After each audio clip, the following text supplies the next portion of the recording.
everybody, and welcome to the Blizzard Watch podcast. I'm Matt, and this week apparently I'm trying to be the guy who introduces you to mystery movies on AMC or Britbox or whatever. I'm not that guy, but apparently that's what I'm doing.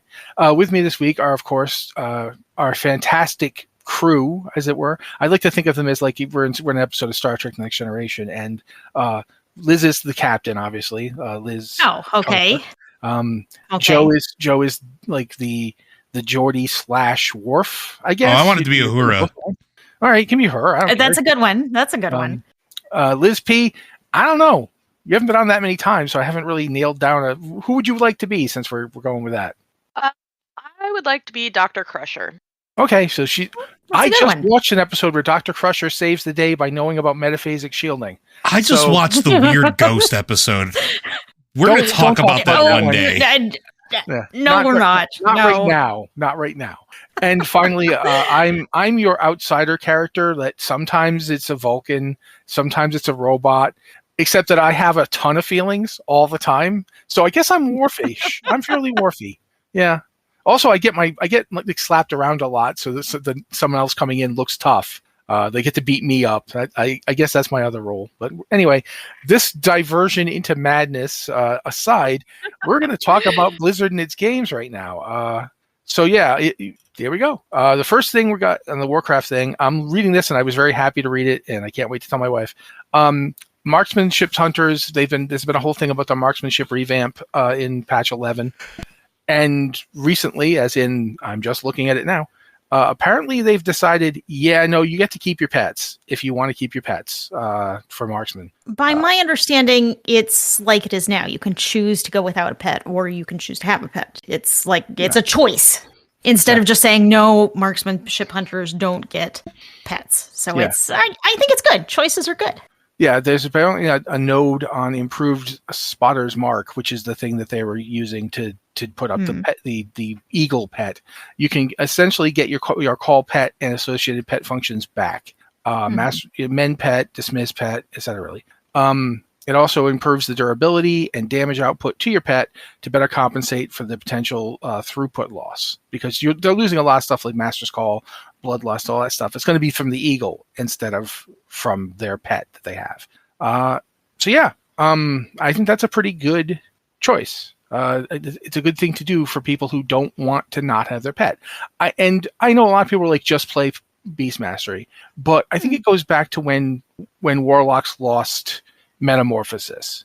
Yeah. When you go back to any time that a class loses something, whether or not someone else gets it, it's just the fact that you lost it. You don't have it anymore. It doesn't feel great. And sometimes these things kind of have to happen. Like classes get bloated. We all remember the Warlords of Draenor class bloat purge, right? Give me back Sentry Totem, you cowards. Well, yeah. There's Sentry Totem and its ability to keep you falling forever. That was fun, in my opinion. You could switch back and forth between the totem and your plummeting body, and every time you went back to the totem, your plummeting body went back to the top. People will be like, why is this happening? But anyway, so that's the deal. I'm now going to open this up to reactions from you guys. I'm going to start with Liz Omega. I think that's Which one of us is that's that? You. Okay. You're Liz Alpha. You're Alpha. I'm the other side of the coin. I was actually so excited that I when I saw the article come up in the feed from Wowhead, I looked up who we answered the question for last week. I think it was Daikuju, and I was like, tagging, here, look, you got your wish. It was just delightful. Okay, then now we go to Liz Alpha. Nothing that I haven't already said. It's good. Good to have choices. Please. It's great to have choices. Fill time. I have to agree with that, though. I do think it's one of the things in game design as a player, although I do also do stuff like run games and actually wrote a game, but nobody liked it. I do think it's nice when stuff isn't just ripped out, but you do get a choice between options. I like that better. So I think this is a good move. However, I think, Joe, you've played a hunter for a very long time. You were not at all bothered by the marksmanship change, if I'm correct. If I'm remembering wrong, that's fine. Just tell me I'm wrong. No, that's correct. I wasn't bothered by it at all, and I have absolutely been playing since the vanilla days. So what do you think about this change? Are you okay with it? It doesn't. Again, it's either way. It's fine. I am glad that people have choice, but it didn't bother me one way or another. Yeah, I play a hunter, but very rarely. Like, I've got a hunter and I level them in every expansion, but I don't usually get to max level before the next expansion because it's just not. I mean, there's just so many times you can get Ishkandi that I'm giving up to play the hunter. I don't. I already have 16 of them in the bank, but I would like to have more. So yeah, there's always that problem. At the same time, though, it's easy for me to see the problem because as somebody who played a warrior since forever, if and when they take stuff out after they give it to you, I'm looking right at you, Gladiator Stance, it does feel bad. Like I to this day, we had this brief glory moment where you could play a sword and board warrior and do damage. You could be a DPS sword and board warrior, and now we can't, and it is depressing. Even though the I'll be the one to say this. A lot of warrior players won't say this. The spec was terrible. It didn't work. It just didn't work. It wasn't actually fun to play. It wasn't. It was the promise of it was marvelous. The execution of it was as best they could do. And I don't feel like it ever really hit a point where it felt like, say, a blood DK, a tanking blood DK, who still feels viable because he pumps out the damage. That wasn't going to be Gladiator Stance. And it's unfortunate because, but in the end, they made a right decision when they got rid of it. It still makes me sad, but I do understand why they did it. And so I even understand why they did it with Marksman. I get where they were going. They wanted to make Marksman a more focused spec. The problem they have is that a lot of their players don't want it to be a focused spec. They want it to be exactly the spec that they have been playing, or they want it to at least feel like the spec they've been playing. So I get it, but I am still glad they made the choice because people are happy, and I like it when people get happy. It's generally nice. Next thing to talk about here is one that I was actually hoping for because I love it when Liz talks about this kind of stuff. Liz Alpha, sorry, I don't mean to confuse you. There's no sign of Cataclysm Classic Phase 4. Blizzard announced the return of the Joyous Journeys plus 50% XP buff up to level 85, which is available for a limited time and until the next major Cataclysm Classic content update, but doesn't commit to when that might be, although it does suggest it's close. Our guess is that P4 will sneak in right at the end of the month, possibly split in half to stretch out the content unless Mists of Pandaria Classic comes out this summer. I wanted to ask you about that, Liz. Yeah. Do you think they could get away with pushing it back to end February or even end March? Or do you think that they cannot do that? They has to come out sooner. I think they said it was coming out in January. And of course, Blizzard has pushed back things before. It's a thing they can do. There's nothing that makes it impossible. I mean, I think either way it's a problem. Either you're splitting it in half when it's a phase that it's a raid and it's, I believe, 3 dungeons and, let's see, Legendary Fangs of the Father quest, a new Tol Barad boss, the Dragon Soul raid, of course, and 3 level 85 dungeons, Time Walkers, right? In Time Well of Fraternity and Hour of Twilight. Yeah, so you got the Time Walking dungeons, you've got the raid, you've got the new PvP boss. Yeah, that is a lot. And the legendary set for rogues. So if you're splitting this in half, I mean, you could say, okay, Dragon Soul is going to come out, and then we're going to add these dungeons, or these dungeons are coming out, and then we're going to add Dragon Soul. But I think it's going to feel kind of skimpy as a phase if you split it in half. There's a lot of content in the raid and those 3 dungeons, but I still think it's going to be a little skimpy if you cut it in half. And so I think either way, it's going to feel like you're dragging your feet or you're trying to stretch out thin content to fill a potentially very long period of space. Phase 4 is the last phase for Cataclysm Classic, and the next classic expansion content, I guess you would say, is not until the summer when Mist of Pandaria Classic comes out. So that when do you put Phase 4 in that? Do you put it right now when you said it was going to come out? Or do you split it up into tiny mini phases and space them out? Do you push this back? I think no matter what they do, there's going to be kind of light content and a pretty significant gap. And that's unfortunate. Of course, we do have a lot of stuff with Classic going on, But if you enjoy this kind of mainline classic progression, it sounds like it's going to be a little slow. Like Cataclysm has slowed down a little bit. I mean, of course, we got the Anniversary Realms, we got Season of Discovery Realms, we've got the original classic realms where you can play vanilla forever. But yeah, Cataclysm feels like it kind of ran out of steam. It was almost like Blizzard forgot about it until it was just today that they announced that Joyous Journeys buff was coming back. But Okay, I think it's also go ahead. It's also kind of a weird sign that they won't say how long it's going to last. The fact that it exists. When is this coming out? When is it going to be done? When are we getting the next patch? Yeah, it is interesting. I mean, the fact that it's here suggests that the next phase is relatively close, but it's like, okay, when is the next phase? Are you going to tell us, or are you just keeping it a secret forever? Well, I don't know.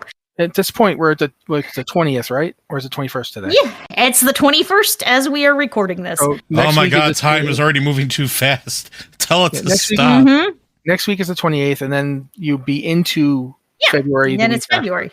So if they were going to do it, like if they did it the first week of February, it would be understandable that it just happened to be they wanted to put it out during the actual reset, so they put it out on Tuesday. But it does still kind of feel weird to think about the fact that if it comes out then you are essentially looking at February, March, April, May, and probably June of nothing new. And that's a 5-month gap, which is certainly better than the actual gap at the end of Cataclysm that we had back then. Because I think that was 18 months. But it's also kind of nuts at the same time. Well, so I mean, maybe they're just assuming that everyone's going to go off and play the Anniversary Realms. Blizzard is the one that has the numbers here. Yeah. They know how popular Anniversary Realms are. They know how popular Cataclysm is. Like when they release a phase, how popular is this going to be? They know that. We are guessing. So maybe they're just assuming everyone just wants to play those Anniversary Realms. Yeah, we can hold on this. But okay, I want to make sure that everybody gets a chance to say something about this before we jump on. So Liz, Omega, and Joe, anything in particular you want to say before we move on? Not really. I'm like you said, like they're doing a better job with the cadence of releases in Classic than they did in the original game, and I feel like that's only for the good. Joe? Yeah, but I feel like doing better than the cadence of releases in Classic is not a real high bar to jump over. I mean, to be fair, we're two different time frames, right? Like, I love bringing this up because I always think it's one of the most fascinating things. The behemoth that became World of Warcraft is a thing that they never thought was going to live past a year. So they weren't planning any additional content. So when they got to that point, they're like, well, what do we do? So like seeing this and everything else, that's fine. But yeah, you guys have basically covered it. So there's really not much else for me to add. Okay, therefore I get to mention something that I think is pretty cool and actually kind of touches upon what Liz said earlier, which is that WoW Classic Season of Discovery Season 7 is releasing next week on the 28th, with Naxxramas opening on February 6th. It feels to me like that could be the thing they're counting on as much as the classic realms is the Season of Discovery stuff. And yeah. They're going. I wanted to mention this bit before we continue talking about it, just because this is really cool. Mm-hmm. The Naxxramas is going to let you empower each quarter to add new mechanics, and empowering the quarter will increase the difficulty across the entire raid. So I think that part is really interesting because you could like empower a quarter, but it makes everything else harder. And then if you empower another quarter, it makes everything else harder. Yeah. So that seems like an interesting twist. This reminds me a little bit of what they tried to do back when they were doing the oh Lord, I can't remember the name of the bloody raid. The Blackwing Lair raid where they put in new mechanics. They did it for Anchorage also. They added kind of a gambling mechanic where each boss you would get an extra reward and you could grab that reward or you could try to get an even better reward by fighting the next boss. Yeah, and there's a lot of interesting things that they've been attempting here. I like the idea of Naxxramas getting empowered because, I mean, this is original Naxxramas. Mm-hmm. And at the time it came out, the mechanics were so punishing that like many people couldn't clear it. And part of that was also because the lag, because I remember there was some really intense lag, especially like on Mexina, the big spider, because you had to get those things open like as soon as you could, and any latency would destroy you. So I'm interested to see if like how this feels, like the idea of empowering each quarter and effectively making the raid harder and harder. Will people be doing that? Like, will people like empower the raid a lot? Will we see people pursuing like a full clear of a fully empowered raid? Will you go can you empower the quarter and then go and empower another quarter before you go in? Do we know about that yet? Well, it's only testing on the PTR, so we don't know all of the details yet. That would be I interesting. do not know that. That would be an interesting thing if you can empower the entire raid up front. Like if you can just go and empower each quarter and then start pulling after you've done all 4. Because then you have a fully empowered raid for everything. Even like some of the starting bosses were some of the worst bosses in Naxxramas. I still remember the Widow. She was a nightmare. Like the first boss in Spiderwing, I can't remember her name, but she was just so hard because she had those jerks with her, and she could use them to do things to you. And you had to, Naxxramas was hard. Yeah. Or the boss, I don't remember. I think he was Death Knight boss. I don't know if he was the first boss or the second boss, but the one that had the people you had to mind control. Resuvius, that was the first boss in the Death Knight wing, and that was the one that I have my favorite story of playing a hunter, because we figured out that our mind controlling team was not very good, but we figured out distracting shot worked, and we had 5 hunters that were very good at feign death. Yeah, so you kept basically bouncing those guys out of the raid with distracting shot? No, we would kill them, and then we would distracting shot bounce Resuvius, because this is before they put diminishing returns on taunt in. Oh, that would work, yeah. So we would just stand at 5 quarters, like the 5 like furthest edges of the room, and just bounce them back and forth. Don't kite them out of the circle, because then you reset. Yeah, no, that makes sense. That's actually also. I think you were thinking of Grand Widow Fairlina. Thank you. That is who I was thinking of, Grand Widow Fairlina. That was another really hard. Like the opening bosses were not chumps. Like the first boss you fought in each wing, they weren't easy. So yeah, I'm really interested to see how this empowered thing works. But since I feel like do you have anything? Does anybody have anything else to say about Naxxramas? It makes me nostalgic because I also like in which we try to remember the names of Naxxramas bosses. Just pop up this. No, you said Mexina or Mexina, and I immediately you have to have her pointing at the wall and across the room from the raid, but everybody is spread out. But you still gotta kill people, those cocoons when they grab people, and yeah. But okay, this one, the next thing to talk about, which I think is actually very interesting, is Turbulent Timeways is continuing. This week, it's Legion Dungeons. So Blackrock Hold, Court of Stars, Darkheart Thicket, Eye of Ashara, Neltharian's Lair, Vault of the Wardens. I don't like Vault of the Wardens. I don't like it because tanking it was very hard because everything was dark and I didn't know where she was. But I still actually like it better than some dungeons from other expansions. So I actually kind of like a few of these. Like I think Black Rook Hold was a lot of fun. You run up the stairs and keep dragging things along, and hey, there's traps.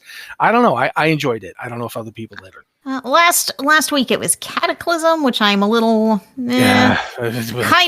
kind of like Blizzard is a little about Cataclysm. I am also a little about Cataclysm. So I did not do any time walking last week. So I like a lot of Cataclysm stuff, but Grim Batal, I really did not enjoy as a tank. First off, my worst experience. It's so different now.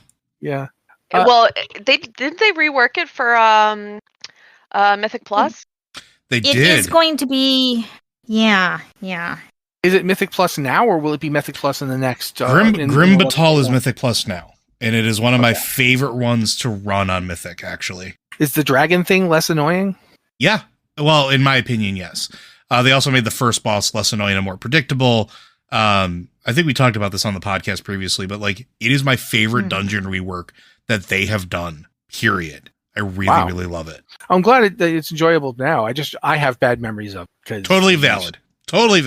But so, I mean, here we go this week. Liz, are you planning on doing Legion Dungeons? Because you said you missed last week, and I know that you have to get you have to do 5, and we have 5 left. So, I mean, on one hand, I've been just I get to the end of the day and it's like I look at logging onto Warcraft and I'm like, I'm just tired. So I haven't done the last 2 weeks. If I want to get that timely Busby, I need to do the next 5 weeks. And I think my problem is I like log on nights when the rest of the guild isn't doing time walking. And then I just don't do time walking because I don't want to just LFG that stuff. Yeah, that's understandable. How about you? Either of you two, have you been doing it? Do you have your Busby planned out? Oh, yeah. I've been doing it on, actually, surprisingly enough, a paladin. Have you been healing on the paladin? Nope, I've been blowing things up because all right, setting things on fire and stabbing things with a giant light sword, it turns out it's real fun. A lot of fun. I now accept it. If you were going to tell me you were healing on a paladin, I was going to have to go in the other room and have sad music play. No, I have almost all of the healing classes or healing capable classes at maximum. I have tried all of them at least once. Nah, I'm good. Shaman's where I'm at. I'm happy there. Yeah, it's like, seriously, I've healed on both a shaman and a paladin, but not recently on the shaman or the paladin, really. I didn't really heal on the paladin since this expansion started. I liked paladin healing, but I didn't think it would be something you would like. Like, I was and Liz and imagine Joe being into this. Liz and I actually paladin healing changes radically. Yeah, all the time. I think it makes radical changes more often than any other healer, and not just like, oh no, I need to pick this talent instead of that talent. It's like, oh no, now I'm in melee and now I'm not. Oh no, now I need to get rid of all the mastery I've been building up and change to crit. And it, like, every few patches, a radical change. Like, now, oh, holy power abilities are the only abilities to use. Oh, now mana abilities are the only abilities to use. And who even cares about holy power? It's all over the place, constantly. It's wild. It's crazy. You and I were talking about it last expansion, towards the end of the expansion, and like you and I having those late night discussions about how paladin healing went was just like, I was infuriated and I wasn't healing on a paladin. But that aside, I will say that the one really, really good thing about the Turbulent Timeways is if you're considering trying something as a different class, it is a really low risk thing to do with it, right? Like, now's your time. You want to level an alt and figure out how to heal on that paladin or that priest or that monk. Now's the time to do it. If you want to learn how to tank, now's the time to do it. They tend to be tuned a little bit lower. Some of them are still pain, like Darkheart Thicket. The last hallway is the last hallway and the blood hallway are still bad. But now's the perfect time to level your alts. Even if you don't care about getting the Busby, which, I mean, it's adorable. Why wouldn't you want to be friends? The bees are friends. Wouldn't it be nice? But you could easily do that and easily try those out and see if you're considering a different spec or a different class. It's a really good opportunity. I love Turbulent Timeways for this. I level so many characters when this is active. So many. Okay. Anybody else before we move on? Okay. I'm kind of glad Lizzo is here because now you're Lizzo. Jeez. I'm shortening Omega. What the heck? I can just call it like it. Too. Lizzo. Now you're going to have to like rap or something. And play a flute. Yeah. She's actually I can do both those things. My childhood friend was a bass player for Lizzo for a while. Anyway, continue. Yeah. First up, this one I just found out yesterday when I started playing. Yeah, technically it was today. Wow, time. When I played Diablo 4 for a while, but like Season of Witchcraft, Diablo 4 Season of Witchcraft, Season 7, it's now up. I don't know yet if I like it or not. I can't tell, but I do like smashing things on a barbarian, so it kind of balances out. Liz, and you know which Liz I'm talking to. What do you think of it? What are your observations? Have you had a chance to play yet? Oh yeah.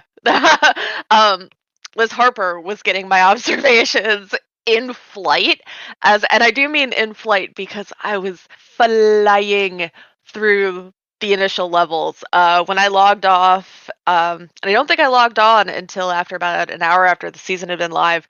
By the time I logged off a few hours later, I was already level 25. Like, what? And I'm not on penitent. I was on hard. The necromancer, minion necromancer right now is an absolute level chomping beast.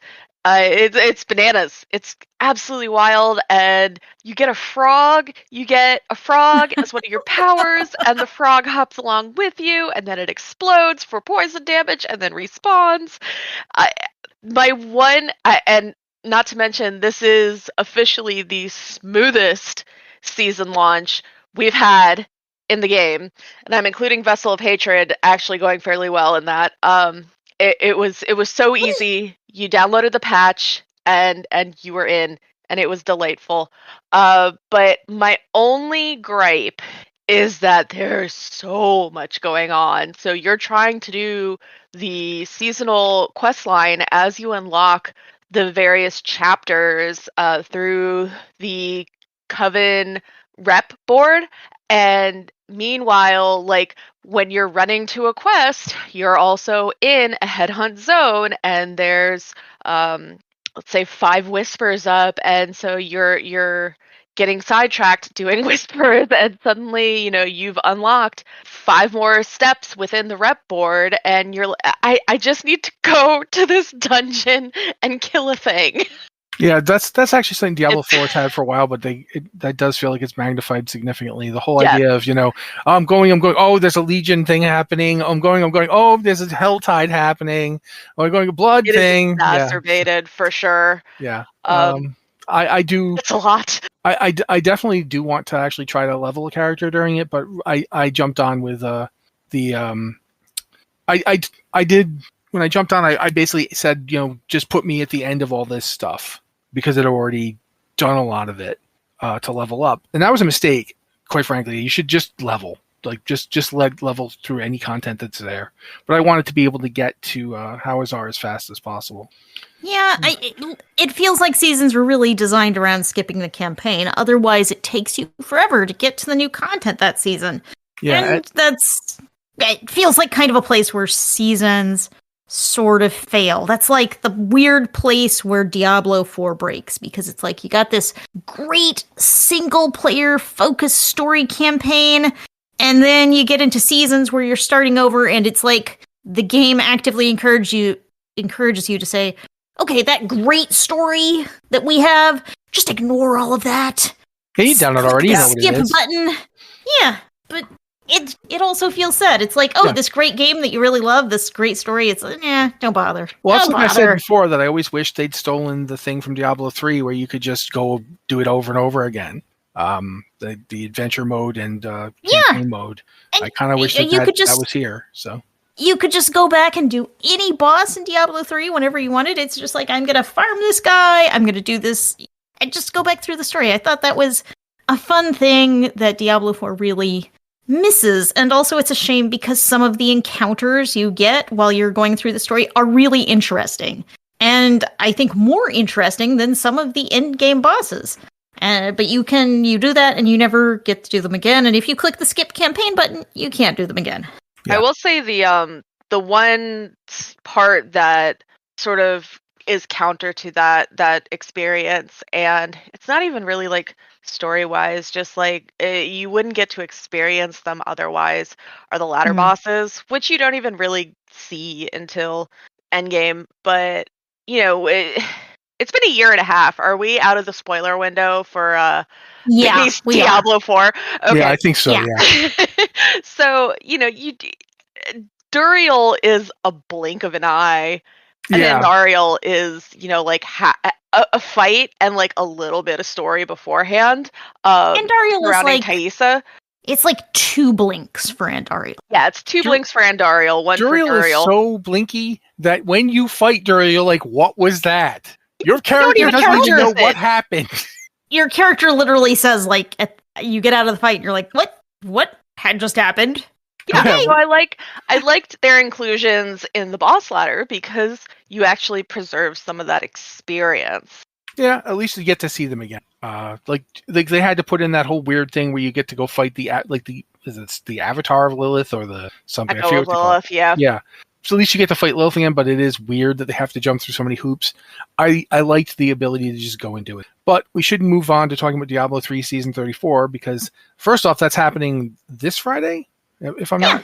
Yeah. Probably will be live by the time you are listening to this, your listeners.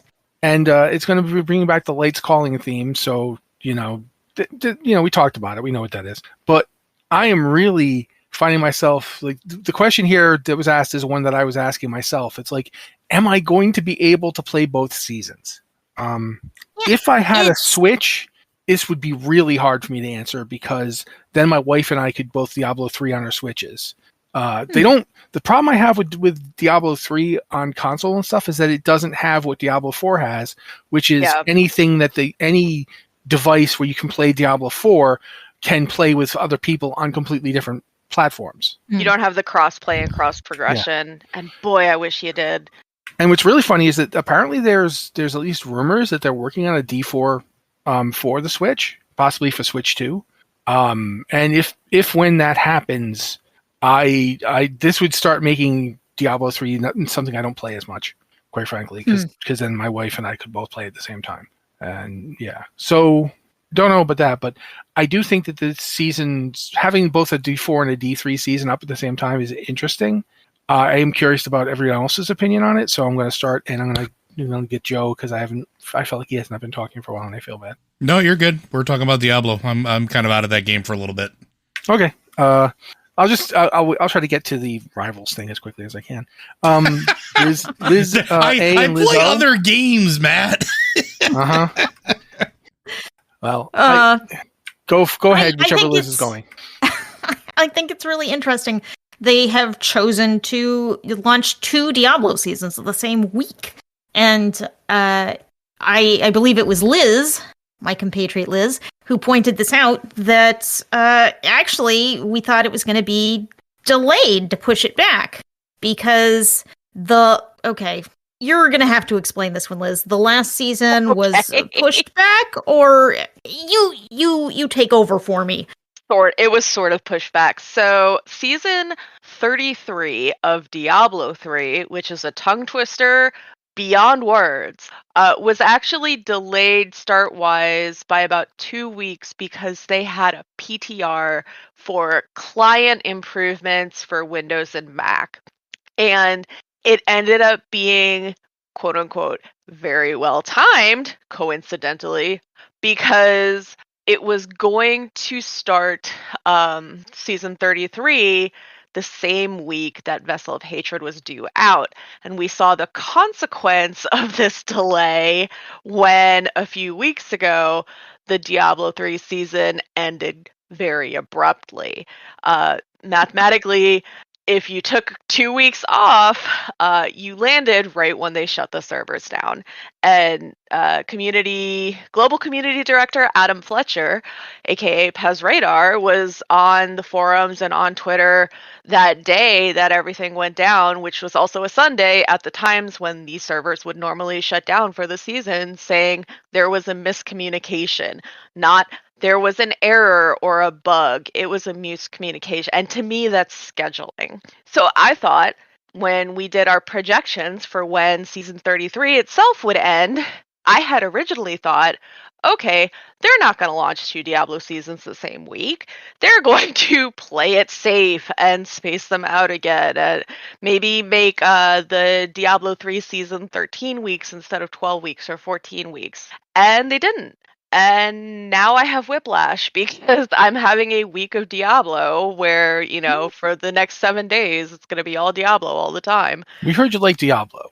We heard you like more Diablo, so you can Diablo after you Diablo. Which actually leads into the next story on this list, if we're done talking about Diablo 3. And actually, I'm glad that this is on there. If I'm allowed to read it out, Matt? Sure, go for it. I'm flexible. So Diablo 3 Darkening of Tristram anniversary event ends next week on January 31st, so it's time to wrap it up in Diablo 3 for that event. And the reason why I was excited to read this is because will there be any issues if I cite a YouTube video? I don't think so. No. Unless it's got swears in it. Don't Nope. swear. There is a YouTuber who has been devoted YouTube videos and guides for Diablo 3 for years now called Filthy Casual. I love that. I love that name. And he actually pointed out an excellent trick for if you're leveling before Darkening of Tristram ends. You can go to the magic rock on is it called the Labyrinth when it's on level 5, or is it still the Cathedral? I think it's But Labyrinth once it's level 5, yeah. thank you. So Labyrinth level 5, there's the magic rock, and you click it, and it gives you gems. And believe it or not, it can give you enough gems to help you unlock one of your Altar of Rights powers early. And that is a big power boost for the 4 to 10 hours you spend leveling to 70. But that is a significant booster. It is. Darkening of Tristram ending means it'll be up. It's going to be up for like a week of the season 34. So you might even be doing it with Light's calling powers if you decide to do a new season character during that week and you get a chance. I think this is kind of like literally this is. We heard you like Diablo, so we put some Diablo in your Diablo so you can play Diablo while you do Diablo. That's literally what this is. We don't have a new Diablo 2 season. That's the only thing we're missing in this confluence of Diablo. We have the new Diablo 4 season. We have a new Diablo 3 season. We have the Diablo 3 anniversary event in which you can play Diablo 1 in Diablo 3. Diablo 2 is the only one missing out on this insane week of Diablo. Yeah, they're probably like, "Hey guys, we've got our own stuff. We just can't right now. Okay, we just can't. We're tired." But okay. Diablo 2 is the Gen X of the Diablo franchise. They're just like, that's not bad. We're tired. That's not bad. Yeah, I understand that reference. Let's put it that way. Alrighty, Hearthstone stuff. Heroes of StarCraft mini set has been released as of January 21st, which is today, as we're recording this. And we talked about this before. I think the basics are fine. We'll just say this is a set of StarCraft themed cards for Hearthstone. Exactly. Yeah. So those are live. You can buy them with real money, or you can buy them with gold. Buy them with gold. So this is about to get confusing. The all golden set of Hearthstone mini set cards is actually very expensive if you buy it with gold. It's also very expensive if you buy it with money. I recommend just buying the normal set, which is 2,500 gold. Yeah, you get a lot of cards. You get a lot of cards for that. There's nothing extra in terms of gameplay or power in getting the gold set. The gold set is just pretty, and it's pretty. It's shiny. It's shiny. But in terms of like playing the game, if you're just going to play the game, then just get the regular pack. It's the same stuff. The shiny is shiny, but it conveys no gameplay benefits except being like 3 times the cost. Yeah, which I mean, if that's a game benefit for you, I don't understand, but sure. I just have to spend more gold. I can't. I have to. Like, okay, whatever.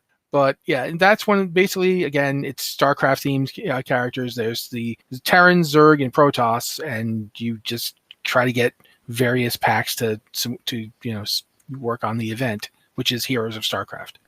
From January 21st to February 11th. But you still have the mini set after. It isn't going away. Yeah, you can buy the mini set anytime. The event, it just looks like a pretty standard event. You'll have some quests. You'll complete quests to earn event XP and progress along the little event rewards track. The only weird thing is you have to pick the rewards you want. You can choose to be Terran, Zerg, or Protoss, and you only get the rewards for that one. Each one ends with a hero skin, that is specific to that faction. So you have to choose. You have to choose your favorite. You can't get all of them. So, yeah. Okay. That's it for Hearthstone. There's another thing here. I'm not reading it, so as I was instructed, so we're going to move on. Other games. Boom, boom, boom, ba-doom, boom. I saw a thing I wanted to mention really briefly before we talk about any of these, which was that on Reddit, somebody made a really interesting post saying that Path of Exile 2 really makes me appreciate Diablo 4. And it's not a negative post. It's actually them saying, I really enjoy Path of Exile and Path of Exile 2, but by playing Path of Exile 2, I now appreciate more all the stuff that Diablo 4 does that isn't like Path of Exile. It isn't like Diablo 2. It's unique, and I now like that game too, which is something I think we need to really be aware of. It's actually good to play different games and look at them. You don't have to be like on a side. You don't have to pick. You don't have to there's no team loyalty necessary between Path of Exile and Diablo or any other games like either of them. You can play them both. You can like them both. Granted, there's that time factor. So you may have to pick one because you just don't have time. but nevertheless, I liked it. I thought it was a cool post. I'm getting more and more excited about Path of Exile 2 as I see stuff about the beta and get ready for it to come out. So, yeah. But anyway, first one on this one was going to be Marvel Snap, but I'm going to let Joe talk about Rivals instead. So we got Marvel Rivals Chinese New Year event. Joe, talk about it. There's not a lot to talk about, and we'll be there's going to be a post about this after I get my thoughts collected on the site as well. But go ahead. I have twisted Joe's arm into writing about a game that he loves. You twisted my arm. I don't think is actually what happened. You asked for volunteers, and I came out of the woodwork. Anyway. So the Spring Festival, which is actually going to start on January 23rd, so in a couple days of the time of this recording, it's going to introduce what they call a new limited play mode called Clash of Dancing Lions, which I think is really, really fun because it's basically Lucio Ball with more characters, which if you've ever played Lucio Ball, it's all Lucio all the time, all the way down in a giant soccer arena. It's like Rocket League, but Lucio, which is fun, and it was fun when it released. But in this one, you're actually going to get 3 different characters that you can play for each side. So each team is going to have a Black Widow, an Iron Fist, and a Star-Lord, which all have very unique movement mechanics as well as different abilities that I think are going to interact in a very fun way with the ball. And they're going to be in their new Dancing Lion skins, which Liz and I had a little bit of a disagreement about with some of them. But I think it's actually going to be really, really interesting, because it's really the first true non-mainline special event that Marvel Rivals has done. And it makes sense. It's a Chinese company, and doing it where the Chinese Spring Festival or New Year makes perfect sense. We don't know how long it's going to run to, but we think that it's going to coincide with the Lunar New Year celebration and probably end somewhere in February, probably around February 19th, give or take. But I think it's really, really interesting. And of course, it's an Overwatch style game, so we're going to get new skins. Tons of Star-Lord, tons of, man, words are hard today. I've not had nearly enough caffeine. You're going to get your Black Widow, and you're going to get your Iron Fist for sure. They're probably going to have more information. They've been sneakily just kind of like hiding things. I don't want to say, but like kind of like on the down low, just kind of like doing stuff in the background. Like there's a leak out there right now, and I don't want to talk too much about leaks because, they're leaks. But there's a rumor of like a PvE mode being in the works for the game, which makes sense because right now the big storyline is, while the overarching story is we're going after Doom, currently we're going after Dracula. So if you give me a raid on Dracula's castle as like a PvE encounter, I am so in. I am so in so hard. My Jeff the Landshark will put an icicle through Dracula's heart. Let's go. I'm here for it. Is Doom playable, or is he just an NPC? No, he's a boss. He's the big bad. Well, the thing is they could go many different ways with the story too. And at some point, when we defeat Doom, he could become a playable character, right? I would like that, but and then they have the next big bad, and then they do something else with it. Like they have plenty of options. Doom. You could have a Doom show up to fight Doom, since there's time travel and dimensional stuff going on. One Doom could definitely dislike another Doom. There's a level of that. There's a multiversal thing going on. I would also be thrilled if they got. One of the things I love about Doom is the fact that he often uses Doom instead of his name or I. I mean, Doom is his name, but he would be like, Doom requires, a mochaccino. Doom is unhappy with the weather today. So I would love it if Doom was like, Doom thinks Doom is a fool. Anyway, go on. Yeah, I was going to say, there's going to be a bunch of mythology-themed skins coming back, and things like that. So like, there's going to be plenty of content to consume if you're into cosmetics. And if you just want to try the game, it's always a good time to if it's free to play, try the special event. Everybody's going to be on equal footing for a while. And yeah, I think it's a game that, and this is going to be a whole spiel at some point. If you miss what Overwatch 2 could have been, you want to try this game. That's it. Okay. That's all I got. Well, then we will move on to the thing we were going to talk about, but I personally didn't want to talk about it all that much because I don't have a lot to say. But Marvel Snap got banned in the US during the TikTok shutdown, which is now over apparently because it was a thing.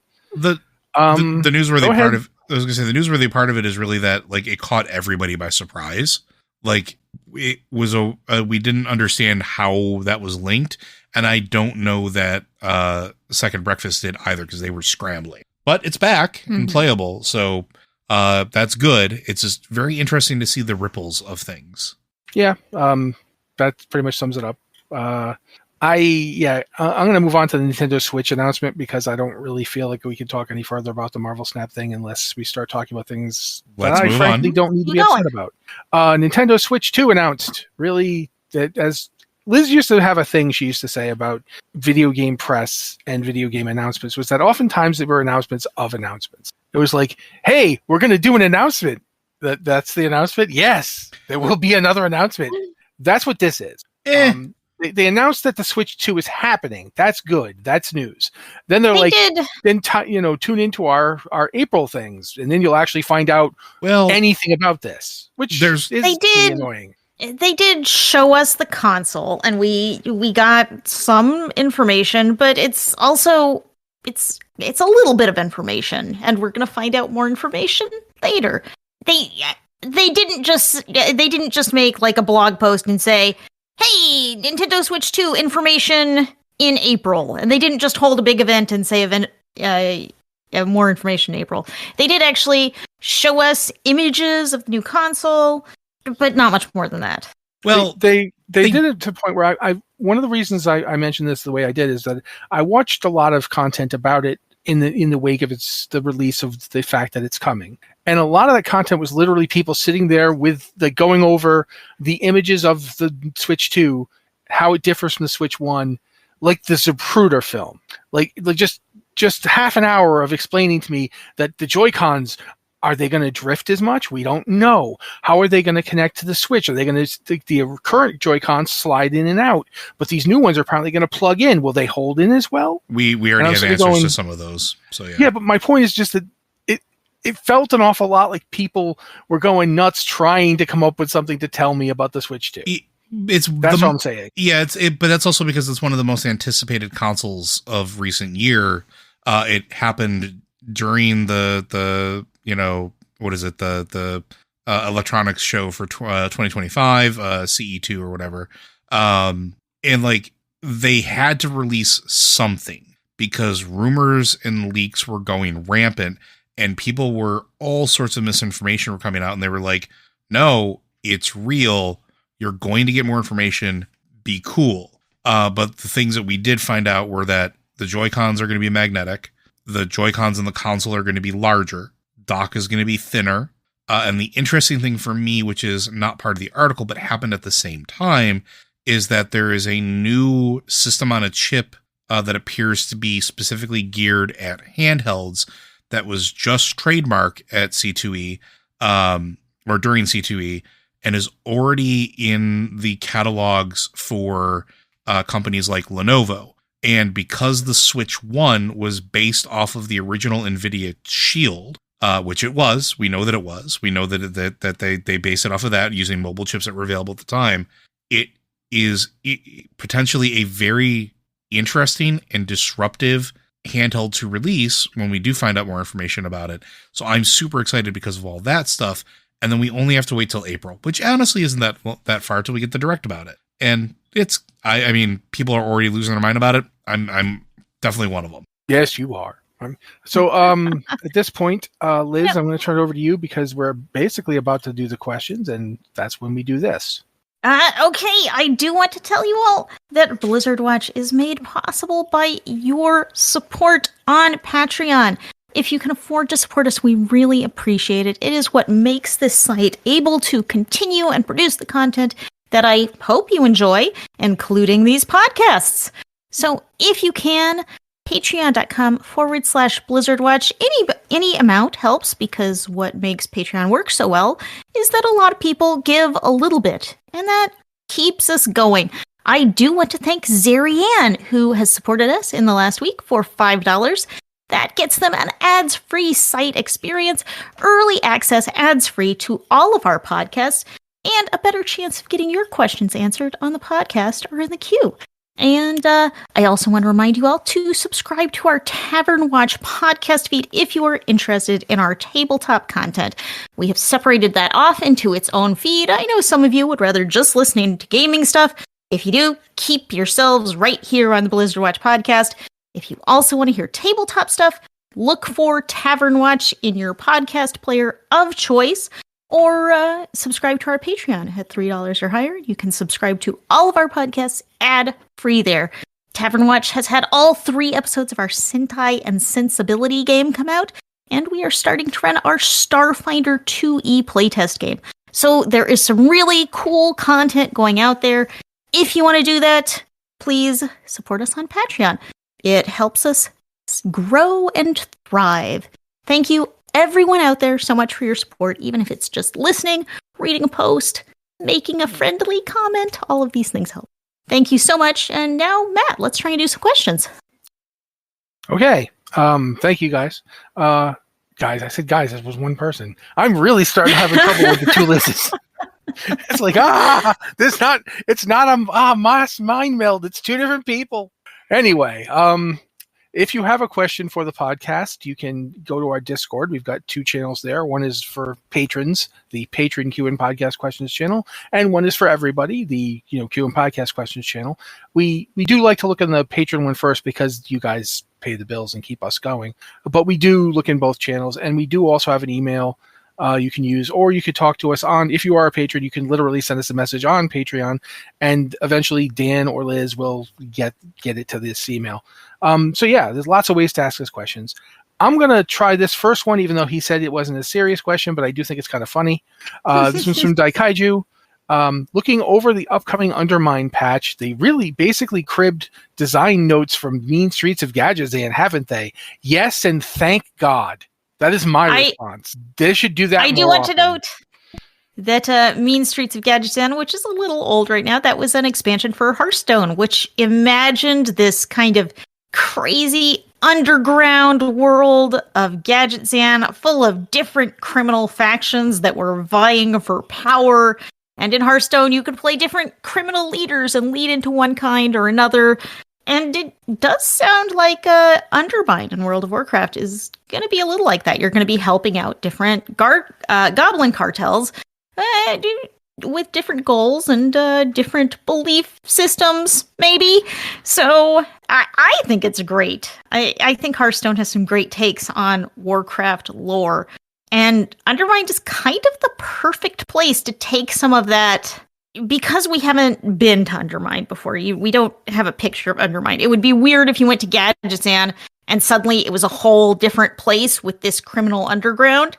But you can go to Undermine and say, "Oh, this is how it is." You could make this kind of content fit there because we don't know what it's like, and it sort of works with the different goblin cartels we already know. Joe, Lizzo, what do you got? I'm gonna let Liz talk because I've talked a lot, so Liz can go first. I have also talked a lot, just mostly about Diablo. I kind of think it's delightful because I loved the premise of Mean Streets of Gadgetzan, and I already kind of love some things about Undermined, like the drive system. Like we're getting literally a custom Goblin hot rod to cruise around the city with. You're not going to be flying; you're going to be zooming around the city like a racetrack. Like that's so Goblin engineering, and I am all here for it. So yes, give me more Mean Streets of Gadgetzan in my WoW. I want it. I forget who called it this, but somebody was talking to me who called it. They said it was like the green and the greedy Undermine drift. Mm-hmm. And I haven't stopped thinking about it since they called it that. Like, we got a whole series of movies with Goblin Vin Diesel. And man, Vin Diesel would be down to play a goblin because he loves RPGs and he loves WoW. Oh yeah. So yeah. But yeah, that's my thing on it. I've always thought that they should be doing more stuff with concepts that came from Hearthstone. I'm very hopeful at some point we'll get to go back to Gilneas and kind of have the Witchwood as something we do, because I always thought that would be cool. And I'd love to see. Honestly, I want them to bring back Dr. Boom and really go with like all that ridiculous. Like, it's unfortunate that they can't heist Dalaran anymore. Well, I have some thoughts about that actually, because in Hearthstone, we did have an entire adventure that was about a bunch of bad guys grouping up and stealing Dalaran by attaching rockets to it and flying it away. Yeah. That seems fine. Well, yeah, it's a great idea. We already know that it is a super great idea. Yes. But what if you take this idea and just add some time travel to it? And so we could have an adventure or a scenario where we go back in time and try to steal Dalaran. And it's like, on one hand, you're stealing a city. On the other hand, maybe you're rescuing a city from a terrible fate in the future. It's that. I think this would work great. So that would especially be good if they Babylon 5 did.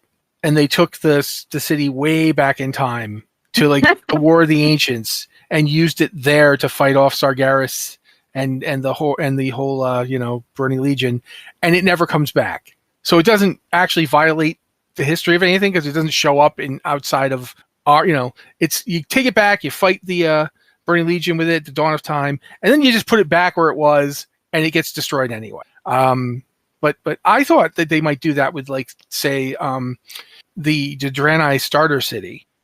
Because Exodar. Yeah, they go to the Exodar. First thing they do is get the Exodar back up in the air because it currently isn't. And then they put rockets on it and steal it. But I don't know. I just love the idea of various. Like second or even third tier World of Warcraft villains coming together to do something evil and bigger scale than they would by themselves. I don't know. I like levity. And we haven't seen a ton of that in a while.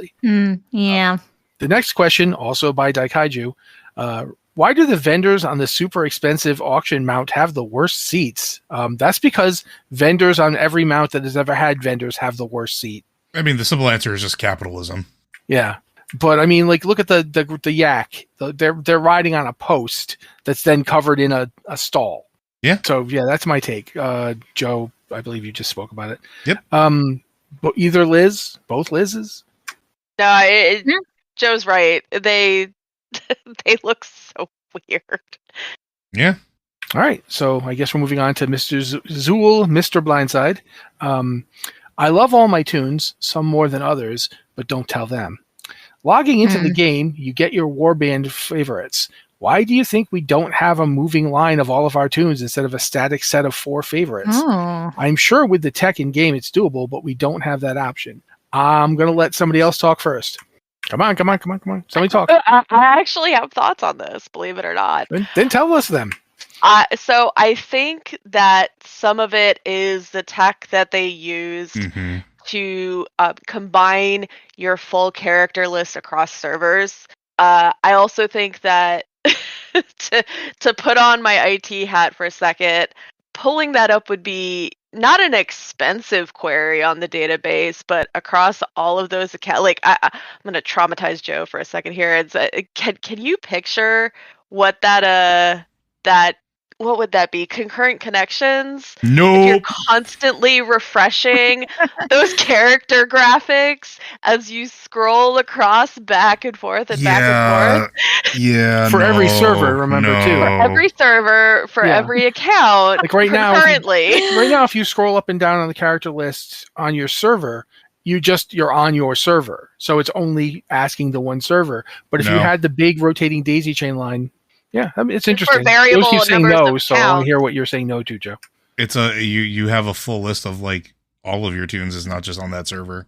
Yeah. Whereas if it's a unified list now. But that's my point. Is like it's one thing to be able to scroll down and get one character. It's another thing to have this belt where you see all the characters. Exactly. Whereas if you have a 4 character cap, you can actually project your requirements for the resourcing you would need across accounts in that particular region. Yeah, so I agree with that. It's just resourcing.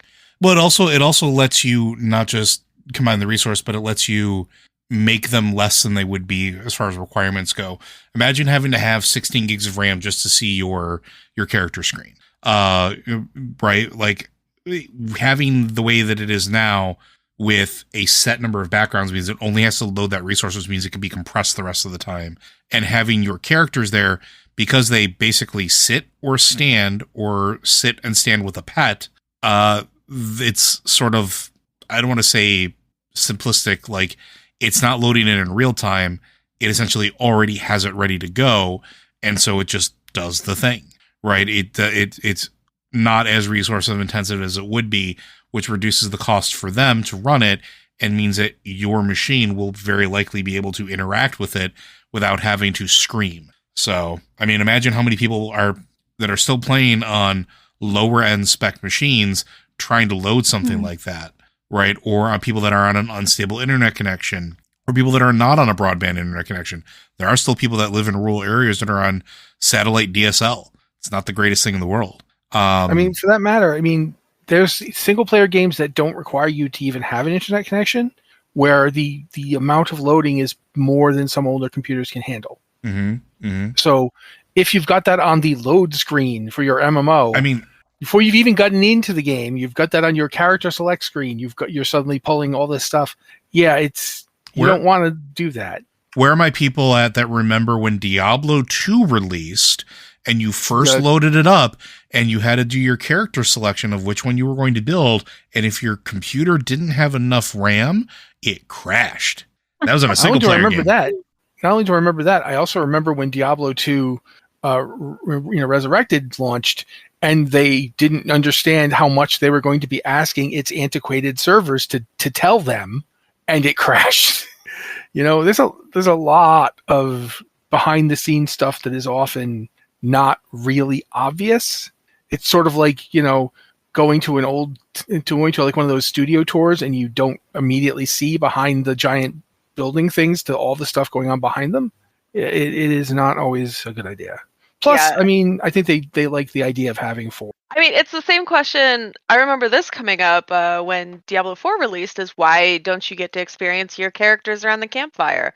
And it's the same thing. Do you recall how long those high def assets took to download? Yeah, it is not always fun. But I think at this point go ahead, Liz, sorry. I do want to give one actual gameplay reason why I think it kind of makes sense to just have a few characters selected, which is that I think a lot of us have some characters we play more than others. I know there are some of y'all altaholics out there who are constantly playing different characters.